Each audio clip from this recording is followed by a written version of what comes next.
Disaster struck at the worst possible moment, and Charles Leclerc knows he has no one else to blame. On the final lap in Miami, everything collapsed. Just seconds after being overtaken by Oscar Piastri, Leclerc lost control of his Ferrari while trying to fight back. The spin came out of nowhere. He avoided a major crash, but brushed the wall and instantly lost more positions. It got worse in seconds. George Russell and Max Verstappen both passed him before the finish line. What could have been a podium fight turned into damage limitation in the final meters, and the consequences didn't stop on track. Then came the admission. Leclerc didn't hide. The damage was significant. He said he believes there may have been a puncture and possibly suspension damage, especially because he couldn't turn right anymore. But he made one thing clear: it's all my fault and it's not acceptable.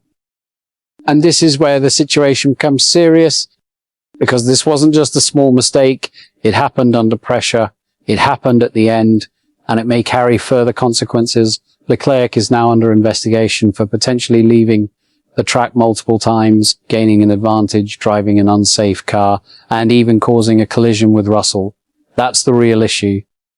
Still, Leclerc rejected one key idea. This was not frustration. Despite earlier radio complaints about strategy, he insisted he was calm. I was actually very calm, he admitted. He even explained he allowed Piastri to pass earlier to set up a final lap move.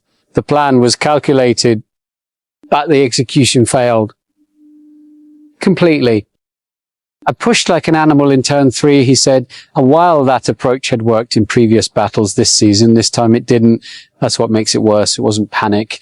It was a conscious decision that backfired at the worst possible time. This changes everything. Now the pressure increases.